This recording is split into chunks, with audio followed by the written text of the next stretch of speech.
Class 9th के सभी विद्यार्थियों, देखिए इस वीडियो में मैं आपको 6 मार्च के लिए हिंदी का यहाँ पर क्वेश्चन पेपर सोल्व कराने वाली हूँ प्रॉपर सॉल्यूशन के साथ में। और इसको आपको बिल्कुल भी हल्के में नहीं लेना है, क्योंकि 100% आने वाले प्रश्न मैं आपको इस क्वेश्चन पेपर के माध्यम से बताने वाली हूँ, ठीक है। क्योंकि 100% आने वाले क्वेश्चन आपको यहाँ पर मैं प्रोवाइड करवाने वाली हूँ प्रॉपर सॉल्यूशन के साथ में, ठीक है। तो चलिए देरी किस बात की, वीडियो को हम शुरू करते हैं। और एक एक प्रश्न आपके लिए इम्पोर्टेंट है। यदि आपने एक भी प्रश्न यहाँ पर मिस किया तो समझ लीजिए 1 नंबर आपका कैंसिल, ठीक है। तो ये गलती आप बिल्कुल भी मत कीजिएगा और वीडियो को पूरा लास्ट तक जरूर देखिएगा, ठीक है। 100% आने वाले प्रश्न इस वीडियो में हम रीड करने वाले हैं। तो चलिए देखिए, पहला क्वेश्चन कि संधि के प्रकार है। तो देखिए संधि कितने प्रकार की होती है, ये चैप्टर हम कक्षा 8 से ही पढ़ते आ रहे हैं या कक्षा 5 से भी आपका ये स्टार्ट है। तो संधि के अधिकतर कितने प्रकार होते हैं बताइए जल्दी से आप। तो संधि के 3 प्रकार होते हैं। कितने प्रकार होते हैं संधि के? 3 प्रकार। कौन कौन से? चलिए हम नाम भी यहाँ पर देख लेते हैं। व्यंजन संधि, ठीक है, नंबर 1 है आपकी स्वर संधि। नंबर 2 व्यंजन संधि।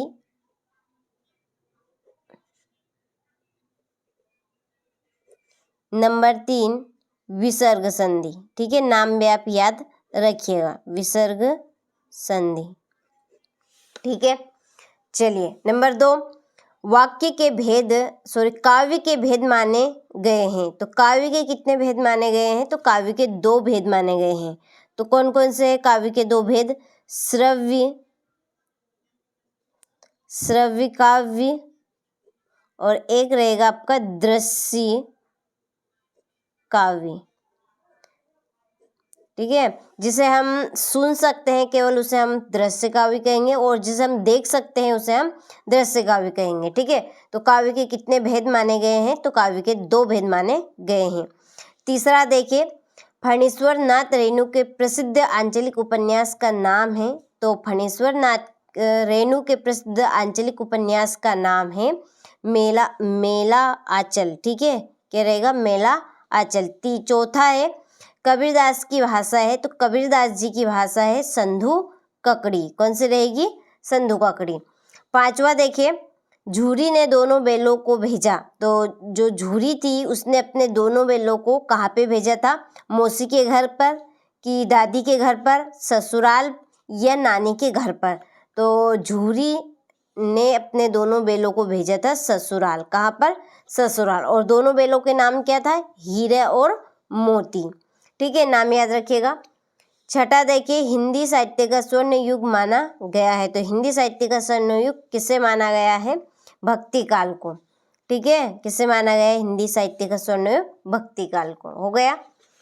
चलिए इसके बाद देखिए आप रिक्त स्थानों की पूर्ति कीजिए। नंबर 1 रीढ़ की हड्डी एकांकी में कुल खालिस्तान पात्र है। तो रीढ़ की हड्डी एकांकी में कुल पात्रों की संख्या कितनी है? 6, ठीक है। दूसरा देखिए, महादेवी वर्मा को छात्रावास में खालिस्तान नाम की लड़की मिली थी। जम्मू निशा नाम की लड़की मिली थी, ठीक है। तीसरा देखिए, मात्रिक छंद में खालिस्तान की गणना की जाती है। तो देखिए मात्रिक छंद कहाँ है इसमें? तो मात्रिक छंद में मात्राओं की गणना की जाएगी। और वर्णिक छंद का यदि पूछा जाए कि वर्णिक छंद में, यहाँ पर आपका आ जाए वर्णिक, ठीक है, वर्णिक छंद। तो वर्णिक छंद में खालिस्तान की गणना की जाती है तो वर्णों की। किसकी की जाएगी? वर्णों की, ठीक है। चलिए इसके बाद में चौथा देखिए, वे शब्दांश जो शब्द के अंत में लगते हैं खालिस्तान कहलाते हैं। तो देखिए वे शब्दांश जो शब्द के अंत में लगते हैं, अंत की यदि बात कही जाए तो आपका प्रत्यय लगेगा। और यदि वे शब्दांश जो शब्द के आगे, ठीक है, यदि आगे का यहाँ पर कहा जाए तो आपको क्या लगाना है? उपसर्ग, क्योंकि उपसर्ग शब्द के आगे लगते हैं और प्रत्यय शब्द के अंत में लगते हैं, ठीक है। तो इस बात को आप जरूर नोट कीजिएगा।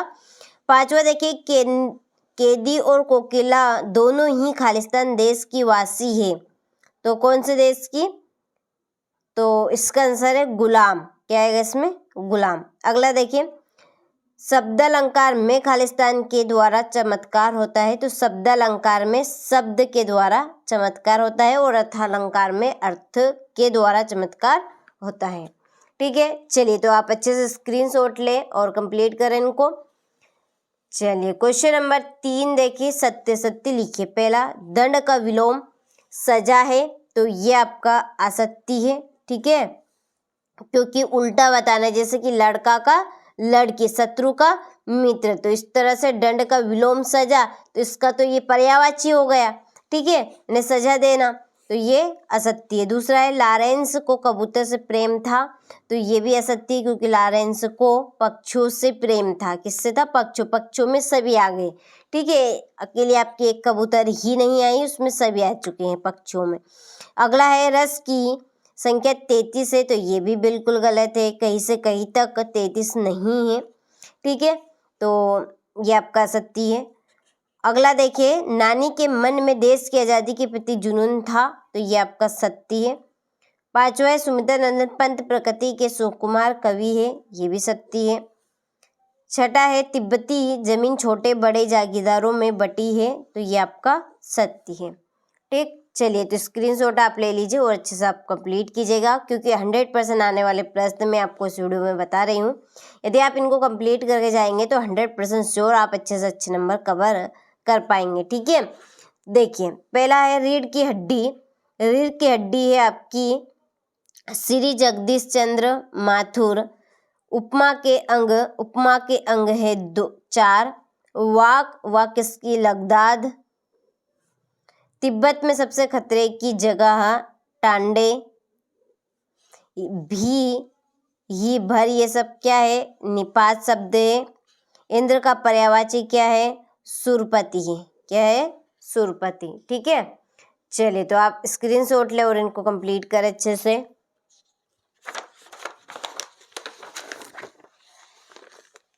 देखिए, एक वाक्य में उत्तर दीजिए। पहला, कि कौन सी जीवन शैली वर्चस्व स्थापित करती जा रही है, तो इसका आंसर आपका है पाश्चात्य जीवन शैली। ठीक है, इसका आंसर आपका रहेगा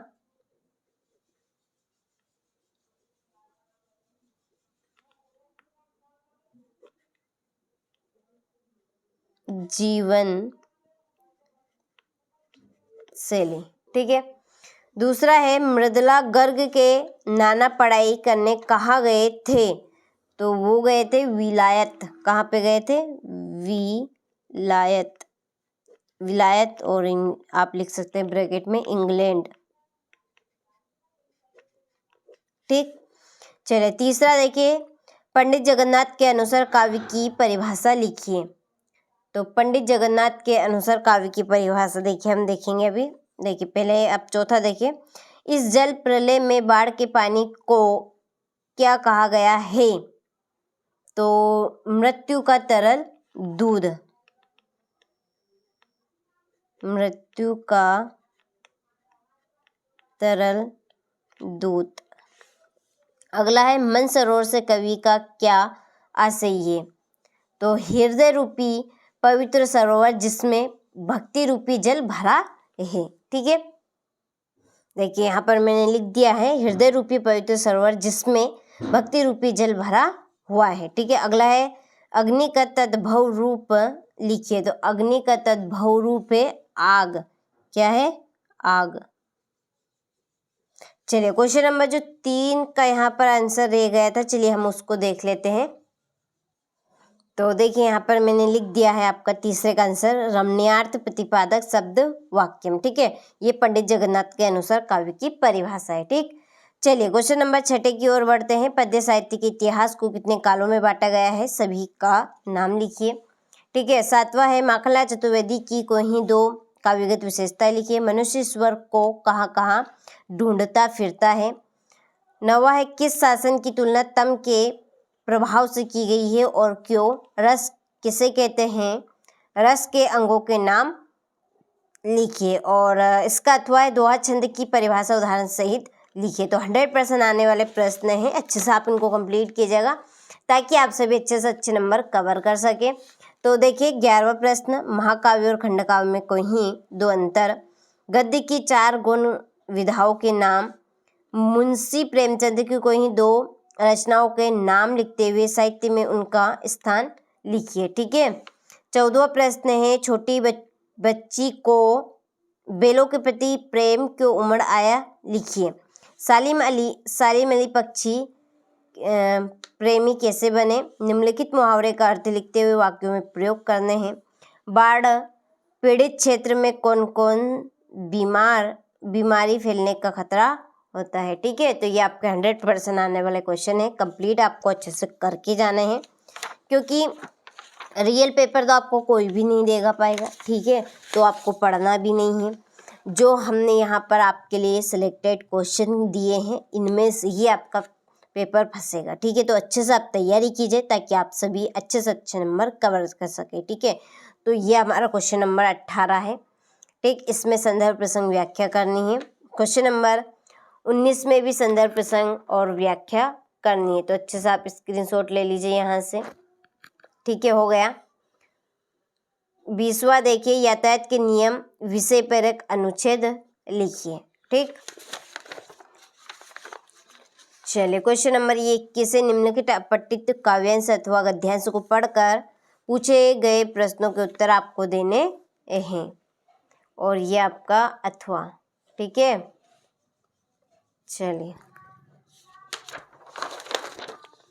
क्वेश्चन नंबर 22, अपने प्रचार्य को स्थानांतरण प्रमाण पत्र प्राप्त करने हैं तो आवेदन पत्र लिखना है। और क्वेश्चन नंबर 23 में है निबंध। ठीक है, एक विषय पर रूपरेखा सहित प्रारंभिक निबंध लिखना है। तो चलिए अब हम क्वेश्चन नंबर 6 से 23 तक के प्रश्न साथ में उनका सॉल्यूशन भी देख लेते हैं। ठीक है, तो ये आपका छठा क्वेश्चन है यहाँ पर कि हिंदी पद्य साहित्य को 4 कालों में विभाजित किया गया है।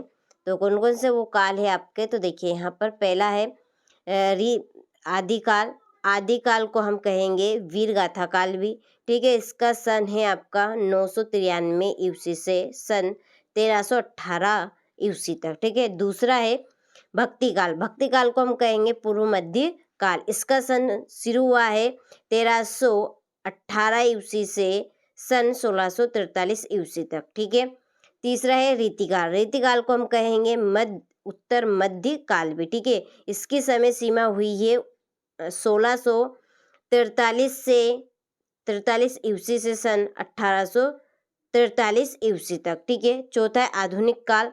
आधुनिक काल का सन आपका 1843 से निरंतर तक। ठीक है, चलिए तो यहाँ से आप स्क्रीनशॉट ले लीजिए। ठीक है, इसका अथवा आपका है छायावादी 4 प्रमुख कवि और उनकी रचनाएं आपको बतानी है। तो ये आपके कवि एक साइड, ठीक है, और ये उनकी रचनाएं होंगी। ठीक है, अच्छे से आपको धैर्य और शांति से उनको पढ़ लेना है, कंप्लीट करना है। देखिए बहुत ही सरल और सिंपल भाषा में लिखा है ताकि आप 1 से 2 बार पढ़े तो आपको आराम से ये याद हो सके। ठीक है, तो आपका यहाँ पर ध्यान रखते हुए यहाँ पर सारे क्वेश्चन हमने बहुत ही सरल और सिंपल भाषा में किए हुए हैं। तो ये आपका क्वेश्चन नंबर देखिए 7 है, माखनलाल चतुर्वेदी के भाव, सौंदर्य या कला पक्ष की कोई 2 विशेषताएं लिखिए। ठीक है, तो चलिए आप स्क्रीनशॉट ले लीजिए यहाँ से, और इसका अथवा नीचे आपको दिया गया है, तो आप इनको अच्छे से कंप्लीट करें। मनुष्य ईश्वर को कहाँ ढूंढता फिरता है।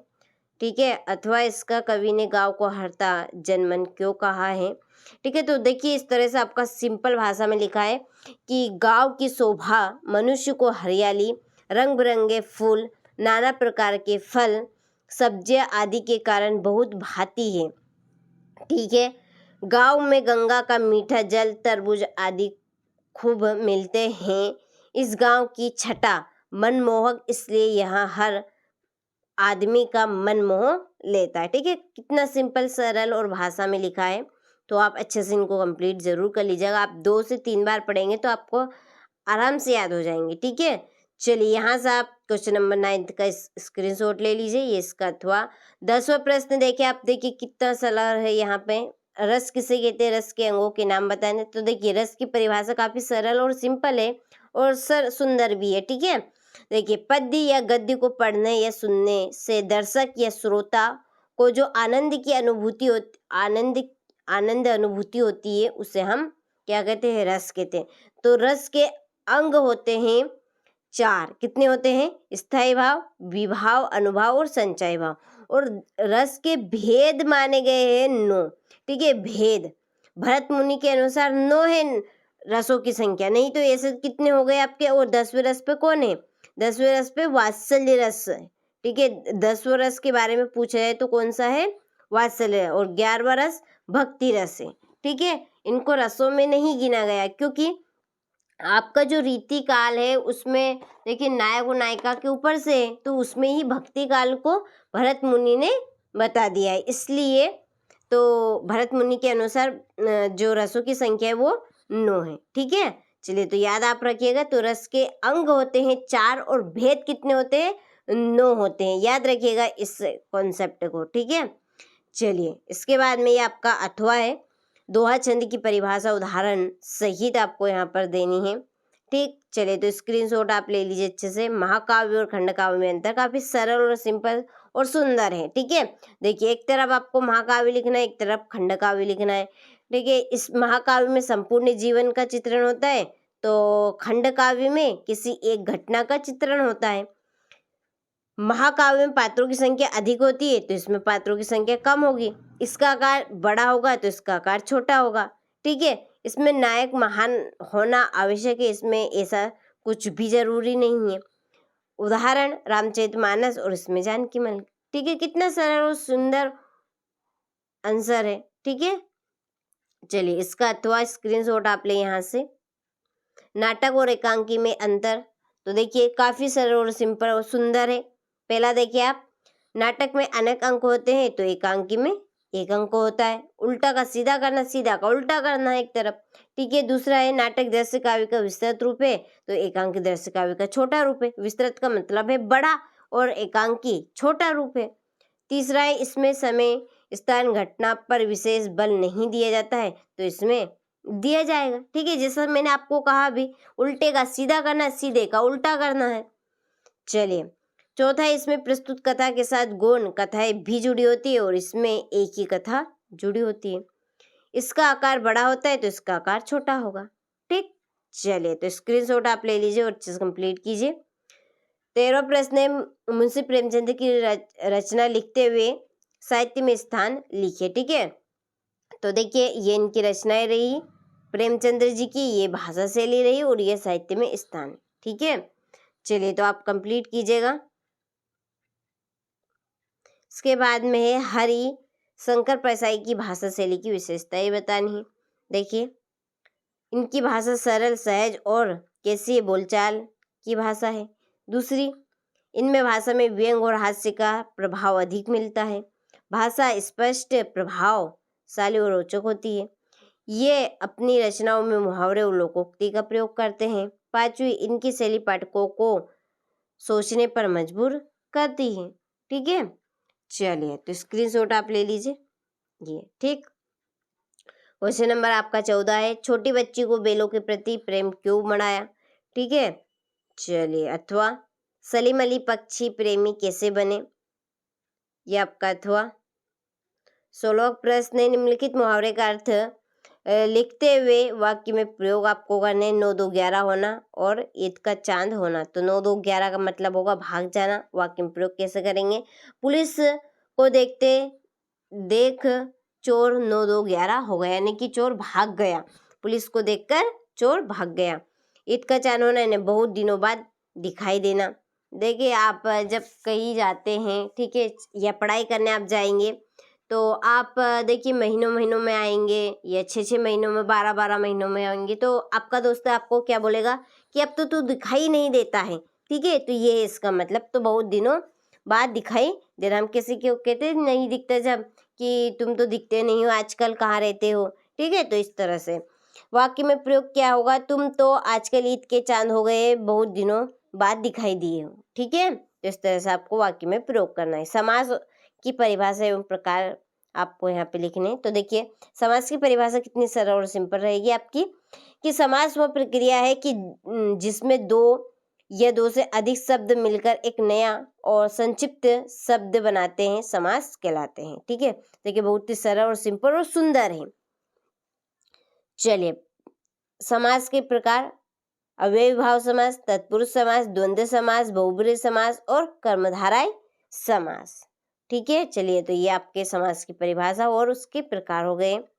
17वां प्रश्न है आपका, बाढ़ पीड़ित क्षेत्र में कौन कौन बीमारी फैलने का खतरा होता है। तो देखिए आपको हेडिंग डालनी है इस तरह से कि बाढ़ पीड़ित क्षेत्रों में गंदगी और दूषित पानी के कारण कई बीमारियां फैलने का खतरा रहता है, जैसे कि हैजा, डायरिया यानी कि दस्त, मलेरिया, टाइफाइड और डेंगू। ठीक है, चलिए तो यहाँ से आप स्क्रीनशॉट ले लीजिए। इसका अथवा रीढ़ की हड्डी एकांकी का उद्देश्य आपको बताना है। ये आपका 18वां क्वेश्चन है। यहाँ से आप देखें 18वां क्वेश्चन को। ठीक है, निम्नलिखित काव्यांश का संदर्भ प्रसंग सहित भावार्थ लिखना है। संदर्भ ये आपका हो गया, इसका प्रसंग हो गया और इसका भावार्थ हो गया। ठीक, प्रसंग संदर्भ आपको क्या लिखना है, प्रस्तुत